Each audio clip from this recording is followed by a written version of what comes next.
وزال للأخ من الأخ المبين لغاد ما بانوا وما ليس يبين. Khatimatu TV. bismillah barke borom Tuubaa. a'uuzu billahi mina sheytaani rajim bismillahi rahmaani rahim. asalaamaaleykum wa rahmatullahi taala wa barakaatu. yéen suñu mbokku taalibe yi suñu mbokku jullit yéen a leen nuyu ku nekk sa tur ak sa sant. di ñëw ak yéen seen plateau spécial biñ baaxoo di amal chaque année bi nga xam ni su màggal lañ koy def. yéen suñu mbokk yi nga xam ni yéen a baaxoo di topp seen télévision bi nga xam ni mooy Khatimatu TV xam naa dañuy fas yéene ñëw ak yéen ci seen plateau spécial bi ñuy def chaque année rek jagleel ko seen magazine bi nga xam ni moom la comité scientifique bu Khatimatu Munajati baaxoo di génne chaque année ren di 3e édition bi nga xam ni ñu ngi koy amal te ñu baaxoo di ci développer thèmes yu am solo yi nga xam ni daanaka mun nañ ñi mooy lëmbee actualité mouride ci durant at bi yëpp. ren nag mu tombeek at bi nga xam ni di at bi spécial bi nga xam ni mun nañ ñi communauté mouride am na ci xew-xew yu bari yoo xam ni jot na fee am yu si mel ni seen mosquée bi nga xam ni mosquée bu mag bi nga xam ni mooy Masalikul Jinaan nga xam ni yàggul dara biñ ko inauguré ak projet yi nga xam ni yu si mel ni université bi nga xam ni aussi ñi ngi koy waaj taxawal ak yeneen thèmes yoo xam ni aussi comité bi jot na kaa développé ci biir magazine bi xam naa yooyu yëpp dañ ci ñëw plus en détail ak seen ak jëwriñ yi nga xam ne moo dirigé comité scientifique bu Khatimatu Munajati di Seydina Aliou nar cee ànd ak aussi beneen soxna bi nga xam ne mi ngi ci biir comité bi di soxna Awa Sylla moom tamit mu am ci rôle bu màgg bi nga xam ne jot na kaa am ci réalisation magazine 3e édition bii nii. kon xam naa pour bañ a guddal rek dañuy jox Seydina Aliou mu nuyoo ñëw ñun tamit ci résumé bi nga xam ni mun nañ koo defal ci seen 3e édition bi nga xam ni mooy Khatim magazine ñu développé ci thème yu am solo xam naa Seydina Aliou kàddu waa moom bismillah. a'uuzu billaahi mina seytaani rajiim bismillaahi rahmaani rahiim wa inni u'iizuha wa zurriyataha mina seytaani rajiim rabbi a'uuzuka min hamazaati sayaatiini wa a'uuzuka rabbi an yaxdurun. mbokk jullit yi mbokk taalibe yi ñu ngi leen di nuyu di leen ziar si bis bu tedd bii tax ñu daje fi muy màggal Touba di ñaan lépp luñ fiy sàkku rek suñu borom daal ñu koy jàppandil si kawe suñu njort sant tam biñ teew fi tam di santale suñu sëriñ bu mag di sëriñ Touba si suñu borom lépp tam suñu borom daal di koy nangu aajo bu fi nit indi rek balaa dellu suñu borom daal di koy jàppandil. donc ñu ngi nuyuwaat ñëpp rawatina waa daara Khatimatu Munajati ak ñëpp ñoo xam ne ñu ngi teewlu suñu plateau spécial bii nii à travers suñu site internet muy khatimatu.com wala suñu télévision YouTube muy Khatimatu TV. donc suñ amari ñu ngi leen nuyuwaay tamit di la fay nuyoo di wax ni comité scientifique bi. muy comité scientifique daara Khatimatu Munajati bi mu taxawee ba léegi mën nañ ne mu ngi toll si juróomi at mais réalisation yi ñu commencé def si ñett at rek lay tombé maanaam réalisation bi si gën a mag muy magazine Khatim bu ñu tuddee Khatim mag boo xam ne ñu ngi toll si 3e édition bi. comité bi nag bu ñu xoolee ñi ko composé mën nañ ne ay étudiants lañ ñoo xam nañ ñu mu néew am nañ niveau master ñoo si nekk di si développer ay thèmes. yenn saa tamit dañ ci am ay personnes ressources yoo xam ne si yeneen domaine lañ nekk di yëngu mais seen domaine bi ci gën a siiw wàllum bind la ñoom tamit yenn saa dañu ànd ak ñoom tamit si réalisation Khatim magazine. donc xam naa bu ñu ñëwee si 3e édition bi rek mën nañ ne chaque année si dañ koy def lu toll ak ay rubriques donc si 3e édition bi rubrique yi ñu am ñu ngi toll si 8 rubriques ak édito bi donc éditorial lañ am ak 8 rubriques. donc rubrique yi bu ñu ko xoolee am na le grand magal de Touba si le grand magal Touba am nañ si ñaari thèmes yoo xam ne développé nañ ko si benn bi mu nekk accueil du grand magal à travers les safar. kon bu ñu xoolee ni magal gi lu ko jiitu dañ koy waajal maanaam xew-xew bi balaa yegg si ku ne di nga xam ni bisu màggal wala weeru màggal de daal di dikk na ndax fépp foo dem ci Sénégal wala ci diaspora duñu gis ñuy def wàccaay safar ngir daal di waajale bisu màggal gi moo tax ren gi ñu daal di ciy bind ñu wan ne kon màggalu Touba saa bu dikkee dañ koy ganale ci à travers safar yi ñuy organiser ci dëkk bi ak ci bitim réew. beneen bi mooy nan la ñuy màggalee nan la ñuy defee màggalu Touba maanaam nan la ñuy célébrer màggalu Touba maanaam tamit célébration bi tamit ban jeexintal la am ci taalibe murid bi koy def moom lañ tuddee sens et finalité c'est le disciple boobu tamit def nañ ko ci mu nekk sur le grand magal de Touba. deuxième rubrique bi mu ngi nekk société actualité nag bu ñu ko déggee maanaam xew-xew jamono benn bi ci njëkk mooy Masaalikul Jinaan ñëpp xam nañ ni lu yàggul dara lañ def ubbite jumaa ji mu nekk événement boo xam ne mën nañu événement à part màggal Touba bi mooy événement bi gën a rëy ci Sénégal buñ leen wax parce que li muy jour boobu liñ mën a am li am ci nit ñoo xam ne teewee nañ ubbite bi jéggi na dayoo donc moo tax ñu ne Masaalikul Jinaan une lumière au cœur de Dakar noonu lañ ko tuddee ci société actualité. beneen bi mooy université de Touba parce que loolu ñu ngi ko tuddee le projet phare de sëñ Mountakha Bassirou Mbacké parce que xam nañ ni moom lépp da ngaa def ci wàllum xam-xam kon bu wootee ñu tabaxal université bi loolu du bett kenn ci yoonu murid. beneen bi mooy la polygamie entre jalousie et incompréhension parce que loolu tamit gis nañ ni fait sociétal la parce que gis nañ fi jamono ji koo xam ne day am ñaari soxna mais buñ demee ba ci biir ay gàllankoor day am ci biir sëy bi parce que yenn saa day nekk problème d'incompréhension par exemple day nekk tamit problème de jalousie loolu tamit benn problème la boo xam ne mi ngi ci société bi moom tamit comme problème la ñu daal di koy waxtaanee ci biir magazine bi. beneen rubrique bi mu nekk mission de Cheikh Ahmadou Bamba boobu li ñu ci indi mooy la valeur capitale d'un mouride mooy la connaissance parce que xam nañ yoonu mouride moom li ko lal lépp xam-xam la moo tax ñu daal ciy développé ci thème boobu noonu. beneen bi dañoo indi thème boo xam ne démb rek waxtaan nañ ko ci plateau bi mooy ni sëñ bi bëggee woon yonente bi te desewu te amu ci woon benn desit maanaam deselu ci woon dara mooy naan Cheikh Ahmadou Bamba et son amour inconditionnel envers le prophète Mohammed sallallahu alayhi wa sallam. beneen bi mooy espace xasaayid nag buñ ko boo ko déggee maanaam benn rubrique la boo xam ne chaque fois dañ ciy indi benn xasida boo xam ne ay jàngat lay indi maanaam ay jàngale ren xasida bi ñu ci indi mooy jawaabu soxna Penda Diop parce que loolu ñëpp xam nañ tamit ay jàngale la ci sëñ bi jublu mooy benn dénkaan bi mu defoon ci soxna bu ñuy wax soxna Penda Diop. beneen bi mooy découverte ñaari fànn lañ ko tënkee maanaam am na at yoo xam ne dañ koy def ay villes yoo xam ne wala ay régions yoo xam ne yoonu murid bokk na ci yoonu murid maanaam li ko jiitu daaw defoon nañ ci Porokhane ak Mbacké Kajoor at yi léegi bañ ko defee daaw ñu ne ren kon dañ koy indi tamit ci nit koo xam ne taxawaayam tamit ràññeeku la na ci yoonu muridin moo tax ren ñu daal ciy def mooy à la découverte du porte-parole des mourides mooy sëñ Bass Abdou Khadre donc ren découverte bi dañoo xamle kan mooy sëñ Bass Abdou Khadre parce que nit ñi am na ñoo xam ne umpale nañ ko li ñu xam ci mooy porte-parole la ba fi sëñ Baara nekkee ba jamono ji donc boo duggee ci biir kii bi di nga gis liñ ci développé lu bëree bëri. beneen bi mooy focus sur la daara Xaadimatu Munaajaat parce que daara Xaadimatu Munaajaat yi mun nañ ne daara boo xam ne dafa bëri activité donc activité yooyu yëpp dañ koy tënk tamit bu màggal gi jubsee dañ koy tënk tamit daal ci def ab bind moom lañ tuddee focus sur la daara Xaadimatu Munaajaat liñ ci développé mooy la vision d'une daara après 10 ans d'existence parce que bu ñu xoolee daara Xaadimatu Munaajaat yi ba mu nekk daayira boobu en 2004 la woon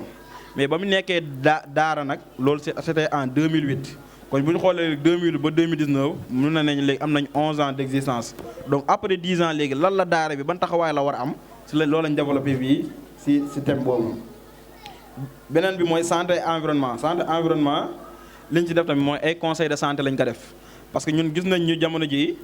daa habitude boo xam ne dafa nekk si ñun maanaam mun nañ ko wax sax réflexe la moo dañuy gis si kër yi am kenn koo xam ne xaw na faa lakk ñu daal di jël ab pâte dentifrice daal di koy diwal te loolu du nekk mooy bonne pratique bi donc conseil yooyu noonu lañ indi si biir santé environnement. bu mujj bi mooy sagesse nag moom bu ñu ko déggee ay jàngale la tamit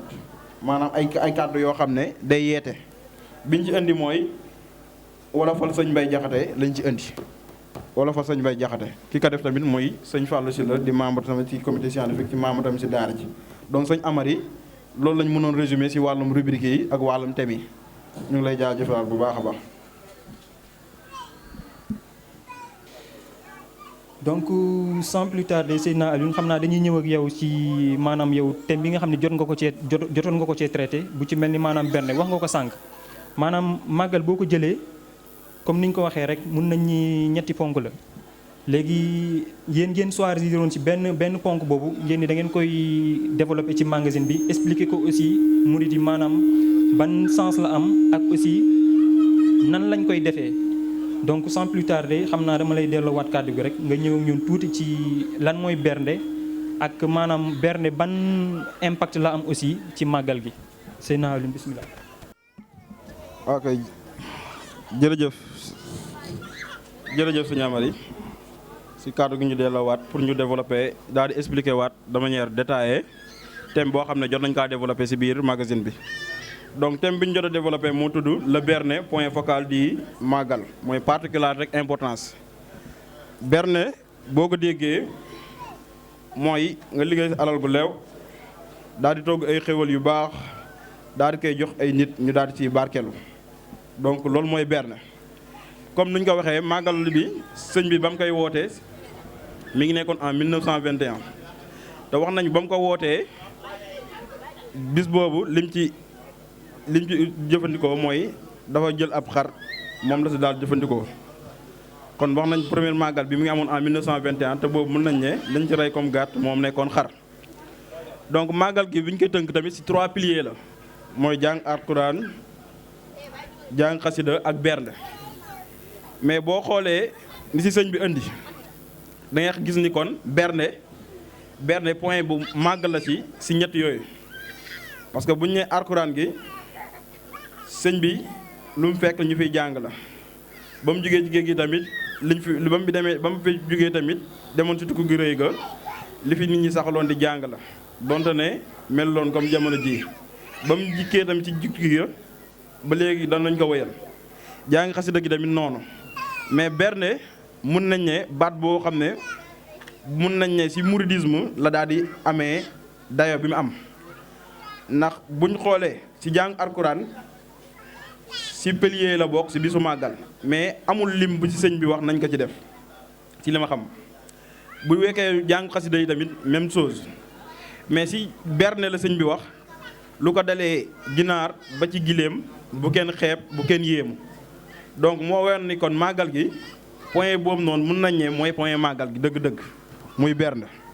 te berne boo gisee particularité bi mu am mooy fépp dal boo dem mun ngaa ñàkk ba ñu gis sax fi ñu jàngee alxuraan wala fi ñu jàngee xasida mais berne gi moom munu faa ñàkk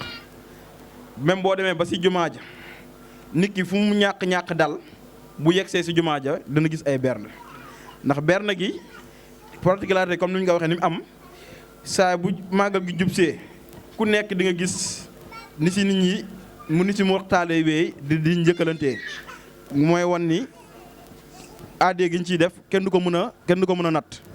góor ñeeg da nga gis mag ndaw góor ak jigéen ñëpp bu bis ba jotee ñëpp dañuy laxasaayu dugg ci waañ bi ak waañ ñi mettee defar xéewal yi ba pare di saraxu nit ñi pour ñu koy jëfandikoo te xam nañ ni sëñ bi daan wax mag njëkk ña nit ki de lim bañ a ñàkk mooy nay togg di ko joxe ndax looy togg di ko joxe da nga koy amaat ndax berne moom mooy togg sa jël sa alal gu la leew togg ko togg yu am solo jox ay mbokk taalibe ñu daal ci xéwalu te amaana ñu koy xéwaloo sax yaakaar ñu ko woon ndax da nga gis koo xam ne fa muy bàyyee ko fu sori la mun naa ñëw ba ci biir dëkk bi sax am fu mu dal kooku nga bett ko xéwal gu am solo googu daal di koy jox kooku mel kenn mënut a wax tiyaaba gi nu mu toll ndax wax nañ ni jox nit ki mu lekk jamono jëmi xiif moo gën tabax yi junni juma donc buñ ne nit ki màggal jot mu def ci li tolloog bu fekkee ginaar la bu mu ko xeeb bu fekkee gileem tamit bu mu nga yéem muy wane kon particularité bu importance la am si màggal gi. moo tax màggal gi saa bu jubsee nga gis ni ñëpp li ñu xëntawoo mooy bernde buñ fàttalikoo Cheikh Béthio mi fi nekkoon gis nga lim bi mu si daan def ndax mun ne nee na bernde gi nit ñi sax ñooy toog naan lii laa ci def mais moom li mu ciy def sax xeeb na ko moo tax lim bi sax moom du ko mën a wàññi du mun a sax ñaata la def si bernde même boo xoolee jumaa ji li fay ñëw par exemple bu ñu jëlee Baye Fall yi bu ñuy ñëw di indi bernde si kër sëñ bi chorégraphie bi ñu koy àndal ak jekk gi muy jekk boole ko ak sikar lépp dañ koy def ngir war ni berne gi mooy màggal gi dëgg-dëgg mooy berne gi ndax yi ci des yëpp am na solo mais li ci nekk ci wàllum joxe ñam dafa kawe ndax tiyaaba gi ci nekk kenn mënu kaa natt kon berne gi loolu lañ ci indi mooy importance ak particularité boo xam ne am na ko donc ñun liñ ci développé taxu kaa bëri mais liñ ci indi yëpp mooy képp ku ci nekk nga xam ni màggal gi boo fi ñëwee boo fi yegsee mooy yow li la war mooy na sa alal dem na sa doole dem bu ñaar yëpp demandooy nag mooy li gën boo mënee sax duggaat ci waañ bi toog bokk ci ñuy defar xéwal yi daal di koy joxe ci xol gu sedd guy ndax joxe gi ñu koy joxe sax da ngay gis koo xam ne da lay fekk sax fi nga toog mu lay saraxu ngir nga lekk gis nga mooy wane kon yow berne gi lu am solo la ndax liñ ciy def yëpp kenn du ko lim amaana nag ñenn ñi ñaa xam gi ñu xam dañ dem ba naan li ñuy def ci màggal gi sax dafa ëpp wala ab yàq la mais berne ku xam par exemple ku xam dayoo gi mu am ak lim làmboog ci tiyaaba boo koy def sax moo tax nit ñi liñ ciy def duñ ko xam moo tax ñu ne la màggal gi financièrement sax nit mënu kaa estimer parce que boo xëyee ne par exemple def naa ci lu tolloog par exemple 7500 ci ay nag da ngay xëy am beneen taalibe boo xam ne ba muy ñëw ci màggal ga rek sa taalibe la ëndaale na xar wala ëndaana la gideem ba tax na yow estimer mënoo ko donc liñ ciy gis lu moo xam ne moo gën a siiw ci màggal gi mooy berne ndax ni ko sëñ bi waxee rek ku la ne moom boo indee ginaar bu ko xeeb boo indee gileem tamit bu mu la yéem moo wane kon man fonkoon na lool ñuy berne gan yi ndax ñun ñi ñëw ñëpp képp ku ci nekk bu fekkoon sax jaamu yàlla la tax a jug dëgg boo ñëwoo bu fekkee dara nekkul sa biir gi pour nga def ko tamit dina xaw a jafe ndax am na loof ngi nga loof buñ la bëggoo jaamu yàlla dina la kii mais kuñ bettee xéwal moom di la sant di la tuubal naan la ay sëñ bi mot ci rek kooku xam ne kon yéene na la ko ndax yéene googu mooy fayum lépp ndax dañ na yéene moom moo ëppum fayum jëf donc ki la yéene togg alalam jël alalam bu ko leew daal di koy togg daf koy xéwal jox la ko ngir ci jëm sëñ bi ndax li mu woote ci màggal gi kon loolu lu jar a fonk la donc màggal gi lu ci jotatee lépp luñ ci am ci nañ ko def ci xéwal gi ndax berne gi moom comme ni ko joriñ waxee moo tax muy soññee képp ku ñëw ci dal bi lim laaj nañ ko jox ndax berne gi moom mooy màggal gi donc loolu lañ amoon lu ñuy leeral rek ci point bi suñu amal ñu ngi tuub baax a baax jërëjëf Seydina Alioune xam naa damay sofe fi nga daaneel rek bernde mooy màggal gi yaa ko wax c'est juste pour dëggal rek maanaam comme ni nga ko waxee màggal gi ñetti ponk yooyu la jaamu yàlla jàng alxuraan jàng xasida ak bernde te murit moom boo ko xamee wax dëgg xam ni ñaar yooyu moom muy jàng alxuraan ak jàng xasida wax dëgg moom ku leen ci xam ni ñi ngi ci donc li ci des muy bernde wax dëgg yàlla te sëñ bi moom def ni màggal gi nañ ko santale weesu lu dul nag maanaam comme ni nga ko waxee ñu santale ko lu ci dalee ginaar ba ci gëléem bu kenn xeeb bu kenn yéem yaa ko waxee sa bopp jërëjëf Seydina Aliou xam naa dañuy jaajëfal comité bi rek wax dëgg ndax thème bi ngeen ñu baaxee foofu moom macha allah riis na ci njàngale te aussi tegu na ci xam-xam xam naa sans plus tarder rek dañuy jéem a jàll ci beneen thème boo xam ne aussi maanaam dañ koy jël ci magasin bi ndax magasin moom comme ni ñu ko waxee rek thème boo jël ci biir magasin bi ay njàngale kese la te ngëneel kese la mais dañuy sof benn thème ci rubrique société et actualité maanaam bi nga xam ni moom soxna Awa jotoon na ko développé bu ci mel ni polygamie foofu nag bëggoon naa tuuti mu ñëw ak ñun tuuti lu tax d'abord choix thème boobu noonu polygamie entre incompréhension et jalousie avant loolu d'abord dañuy jox xam naa soxna Awa mu nuyoo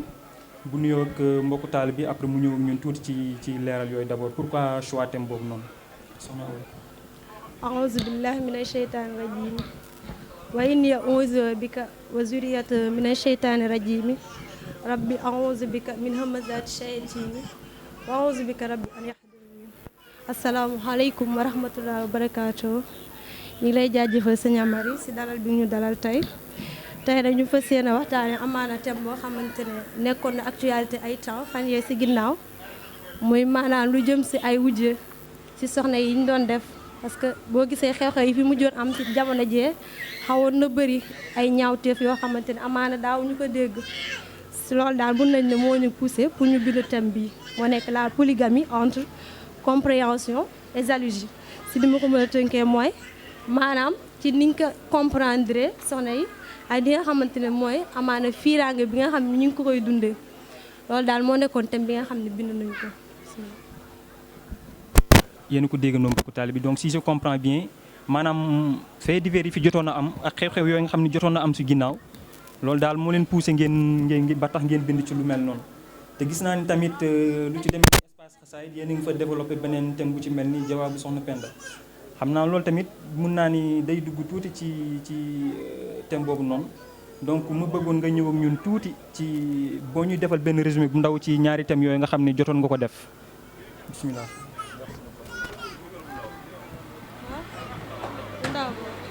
ne maanaam li suñu borom wax subhaanahu wa taala si alxuraan rek ne maanaam pour bu fekkee ne bëgg nga am ñaar ba ñett ba ñeent war ngaa jéem a matale maanaam justice bi nga jéem a matale sa diggante ak ñoom àq yi nga bañ a tamit bañ a féete ci kenn ki rek amaana boobu buñ ko waxee it tamit du côté mbëggeel bi mais amaana loolu mënoo ko contrôler mais si côté doxalin bi maanaam li ngay defal kii ak yorin beeg yooyu yëpp pour kenn ki bañ a mën a gis boppam daal si loolu daal laa ko tënk ci première partie bi. deuxième partie bi moom maa ngi fa indi maanaam ki nga xamante ne bëgg na am ñaar ba ñett ba ñeent lan moo ko war a pousser pour mu mën a am loolu noonu lan moo tax mu ne day bëgg am beneen soxna amaana mën nga am soxnaam mën nay nekk di tawat goo xamante ne amaana du ko mën a patienté sa soxna mënul am tout tànk nga wut keneen wala tamit sa soxna mën na am jikko yoo xamante ne amaana neexu la tamit te mënoo ko wàcc tamit nga daal di wut keneen rek xanaa si loolu laa ko tënkee am déet léegi su fekkee beneen partie moom sama mbokk soxna yi laa si wax amaana sax moom ne sama xam-xam néew na ci lool mais ak fait divers yi may gis ñu koy dundee ak recherche yeeg yooyu noonu xalaat naa ni daal ne wujje daal bu fekkee xam nañ ne suñu borom moo ko may góor yàlla yi rek amaana dinañ noppoon ndax lu lépp lu jóge suñu borom rek jaam war na koo nangu ci nangu bu gën a rafet te xam ne moom du teg kenn lu mu mënul laa yukallifullahu nafsan illaa wus'ahaa la wax amaana li muy teg jigéen mu xam ne mën na bokk amaana borom këram ak ay soxna fekk si góor ndax góor amaana bu dee moom la rek nanguwul sax xanaa kuy jege soxna am leen moo nga noonu daal mbokk soxna yi soriwu ma ak ñoom parce que amaana xaw ma si lu bari noonu soxna Mbacke waroon ngaa toog fii jege ma de naka dimbali ma tuuti ci côté boobu mais nag n'empêche wax nañ si tuuti rek nag lu bariwul waaw mi ngi noonu daal am na conseil tamit yoo xam ne joxe nañ ko ci jawaab soxna Penda Diop tamit laa ko gën a jëlee parce que foofu sëñ bi mi ngi fay indi ay ndénkaan yu am solo sax ndax mi ngi naan la jigéen soxna si mënta matale maanaam àq yi ko dox si digganteem ak suñu borom fii la matalul àq yi dox digganteem ak borom këram mi ngi mel ne tey bu demee ba borom këram mere ko loolu noonu rek dina tax ba lépp loo xam ne mi ngi koy jaamu suñu borom amaana mën na koo bañ a nangu ci mer googu rek fii la ne kooku baalu ko donc côté boobu war nañ ci góorgóorlu bu baax a baax mi ngi noonu daal. Amary maa ngi tuub bu baax. wax dëgg yàlla ndax xew-xew yi jotoon a am ci at mi yëpp wax dëgg yàlla ndax réew mi yëngu woon na lool ci su demee noonu ay soxna yi li ñu doon def seen borom kër ak soxna yi fiiraange gi ñuy dawal si seen diggante ak seen borom kër ak maanaam mun naa ne daal en quelque sorte loolu leen poussé ba ngeen bind thème boobu noonu. donc magazine bi daal bu ñu jëlee ci gàttal wax dëgg développé ngeen ci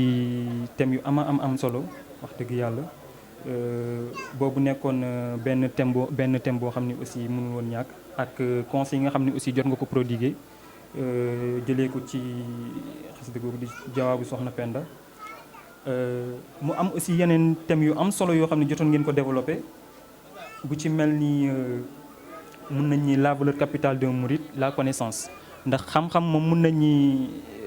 mooy base lépp comme ni ko gars yu baax yi defee woon démb fii émission lu ko dalee ñi xam-xam ngeen développé ci tamit ak beneen thème boo xam ne aussi mooy Cheikh Ahmadou Bamba et son amour inconditionnel envers le prophète loolu tamit yaakaar naa dañ koy dëggal rek dëgg am na aussi yeneen thèmes yoo xam ne aussi jot ngeen ko développé ndax mun nañ ñi yoonu murit ci at mi daal li ko marqué dëgg mooy ouverture bi nga xam ne mooy mosquée bu mag bii di Masalikul Jinaan waaw kon suñu téléspectateurs yi nga xam yéen a ngi suivre seen télévision Khatimatou TV mun nañu tey jii loolu lañ leen indiloon ci seen plateau spécial bi nga xam moom lañ jagleel seen 3e édition bi nga xam ni mooy Khatim Mag comité bi développé thème yu am solo wax dëgg donc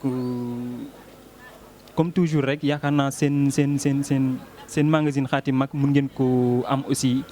fichier bu dee fichier PDF bi mun ngeen ko télécharger via site internet bu Khatimatu Munajaati di khatimatu.com donc émission bi tam mun ngeen ko suivre seen émission si seen télévision Khatimatu TV di chaîne YouTube donc xam naa damay sans plus tarder damay jox soxna Awa mu tàggoog mbokku taalibe yi xam naa di leen xam naa di tàggoo ba demee rek xam naa mu ñëw ak yéen ci seen projet yi nga xam ne peut-être comité bi am na ko ci at mii di ñëw bismillah soxna lu beeg sama jëmm ju xeebu ji amaana waroon na leen mën a bañ a jaral li wax dëgg fa yàlla di sant bu baax mbokku taalibe yi rek di wax ne magazine baa ngi nii macha allah thèmes yi riche nañ gars yi def nañ ci Pastef mi ngi noonu daal wasalaam.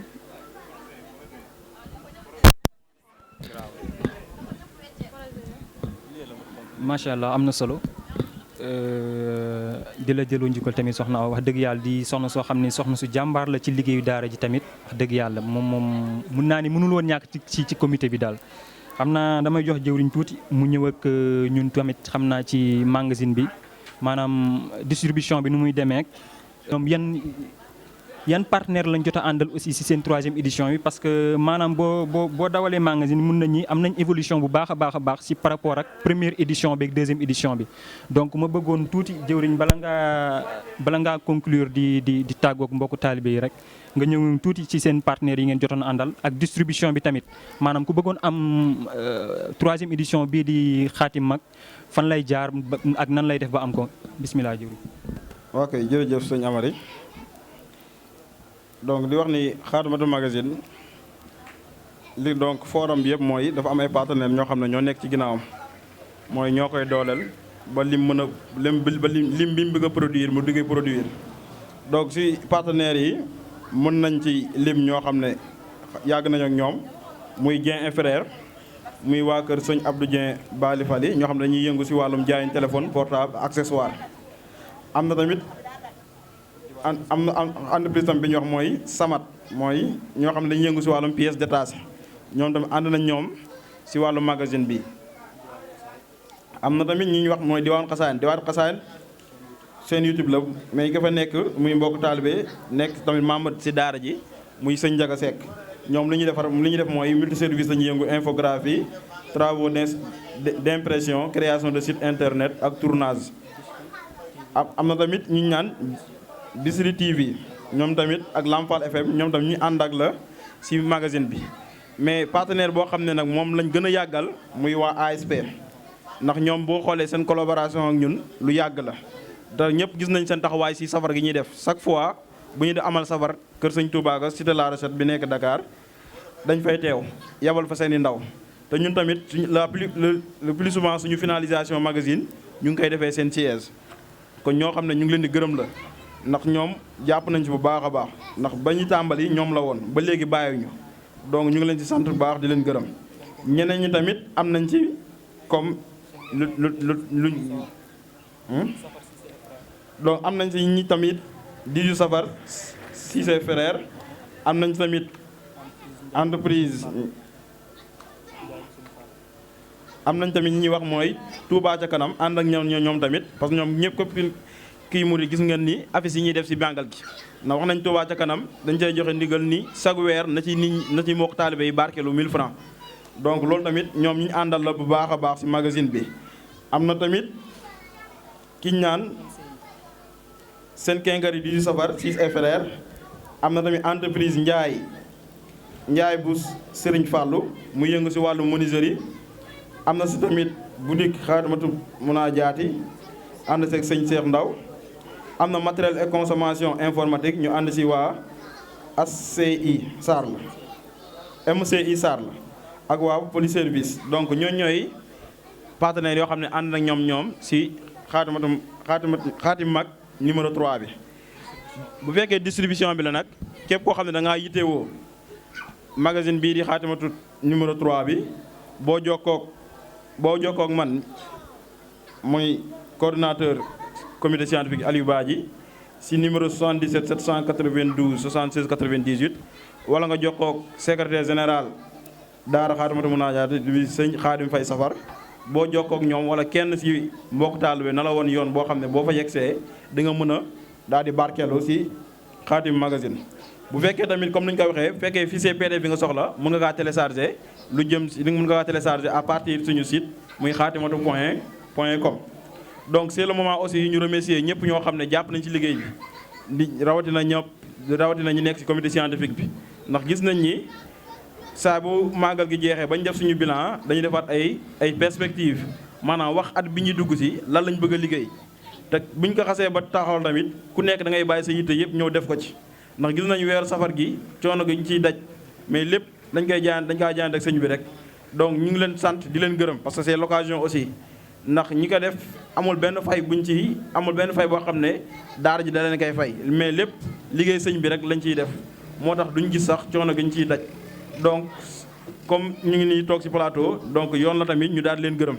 parce que liggéey bii nii liggéey intellectuel la dafa laaj réflexion dafa laaj tamit benn concentration ak benn gëstu. parce que ñi si nekk tamit nekk ñoo xam ne loolu mooy seen domaine carrément parce que dañ say nekk ñoo xam ne dañuy li jàng ñii dañuy liggéey ainsi de suite donc ku nekk ak branche bi nga féete mais lépp buñ xasee ba joxe thème yi képp koo xam ne tam jël nga thème da nga ciy def lu ñu naan corrigé am pour nga mën a réaliser parce que bind moom dañoo ne ki koy lire da ko war a comprendre maanaam ay BAB la maanaam dafa war a digg dóomu ba que gën a néew xam-xam sax da kaa war a xam parce que wax boo xam ne day law donc boo koy génnee tamit lu war a leer la war a doon donc recherche yi tamit dañ cey dem ci fànn yu bëri parce que nekkul soo xam ne dañoo toog suñu xalaatu bopp di ko bind kon def nañu ay gëstu yu wóor ba daal di koy bind parce que képp ku ko lire tamit di nga gis ni am na avancement bu mag bi ñu ci def donc ñu ngi leen di waxaat tamit di leen jaajëfal rek yéen ñiy suivre plateau spécial bi di leen wax ni tamit magazine bii di ñëw muy xaatim mag numéro 4 incha allah buñ ci yàlla mayee ñu fekkee ko jaam ak salaam dina gën a fooxe tamit magazine bi ñu am nii muy numéro 3 bi donc ñu ngi leen jaajëfal bu baax a baax di santaat ñëpp di gërëm ñëpp wasalaam jërëjëf. ci kàddu yu rafet yooyu aussi maanaam explication yi tamit leer na ci maanaam képp ku yittewu 3e édition bi nga xam ne mooy xaatim mag yoon bi ngay jaar ba jot ko. di remercier aussi partenaires yi ngeen jotoon a àndal ci 3e édition bi wax dëgg yàlla ku xool première édition bi ak 3e édition bi ngeen xam ni avancement am na bu baax a baax di ñaan yàlla suñu borom yokk ko ba ànd bi tamit gën a rafet ñoom la ñuy séentu ci magazine bi yëpp mu kawe seen njort kon xam naa dañ lay jaajëfal rek Seydina Alioune parce que yow tamit sa liggéey maanaam comité bi ñëpp a ngi koy rafetlu daara ji yëpp ñu ngi koy rafetlu tamit di remercier aussi yeneen membre comité bi yëpp wax dëgg yàlla ku ci mel ni Soxna Awa ak ñeneen ñëpp ay jàmbaar lañ bu baax a baax ci liggéey bi kon xam naa mbokku taalibe yi seen mbokku téléspectateurs yi tamit xam naa loolu lañ leen indiloon ci seen plateau spécial xaatim mag 3e édition di leen jox rendez-vous incha allah yeneen édition asalaamaaleykum wa rahmatullah